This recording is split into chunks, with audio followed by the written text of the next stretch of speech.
more. Huh? You never went to a party in America? Go party anywhere. It's the same type of reveling, the same type of drunkenness, huh? Are you party? That's where the party should be at. You and your wife, that's it. You got Amos 3? Read that. This is the book of Amos, chapter 3, verse 1. Listen. Now, your question was, why did God do this to us? Right? That's the question. Okay, read. Amos 3 and 1. Hear this word that the Lord has spoken against you, O children of Israel. That's you and that's you, the house of Israel. The Lord has an issue with us.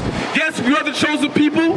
Yes, we are his, the apple of his eye, but he got a little issue with us. Read. Against the whole family which I brought up from the land of Egypt. Now we know that the Lord ushered the Israelites out of Egypt, right? Parted the Red Sea with Moses. Done these magnificent things for us. But he still got something against us. Read. Saying, you only have I known of all the families of the earth.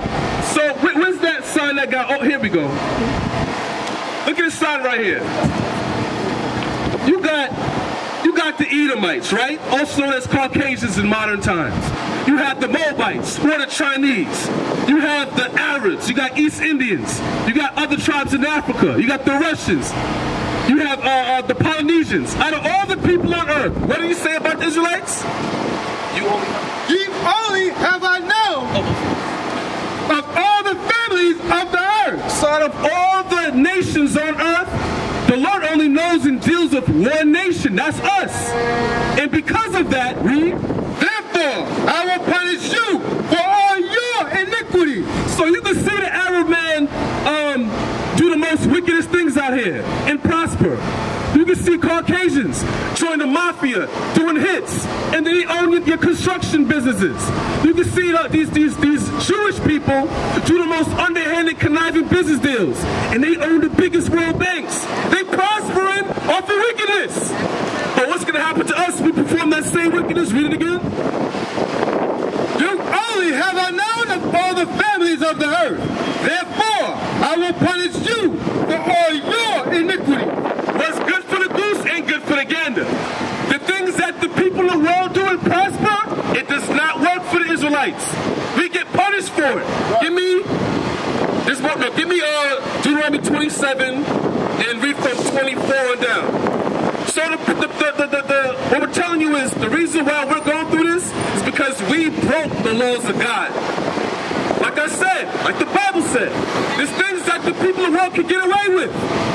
And if we do the same thing, we can. We see, my parents are from the islands. I was taught, put school first. Study your books. I did that. Went to college. What did I get out of it? Nothing, because I'm a wickedness. Now the guys I'm going to school with, they do the same things, but they all up there. They CEOs of this, CEOs of that, business owners. Why is everybody prospering but us? And we're trying to do the exact same things everyone else is doing. We're trying to follow the blueprint of the world. But why are we not successful? Because our God has rules and regulations that we have to adhere to. Understand? Read. This is the book of Deuteronomy, chapter 27, verse 24. So we go back to the law, the book of Moses, the Torah. We're speaking to Moses through the Most High right now, right? Listen to what we said. It said, cursed be he that smiteth his neighbor secretly. What does that mean? Cursed be he that smiteth his neighbor secretly. Murder, right?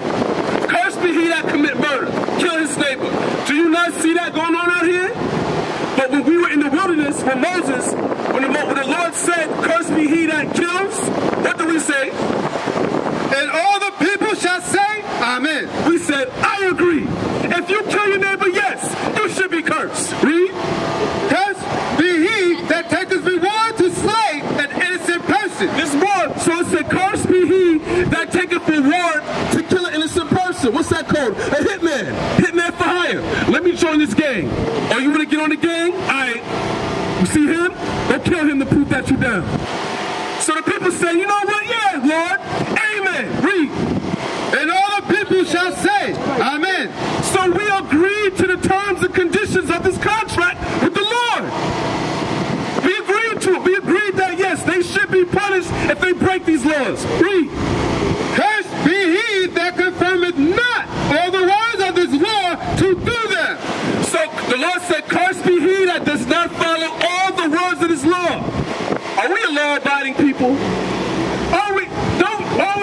some grimy people. Let's just be for real.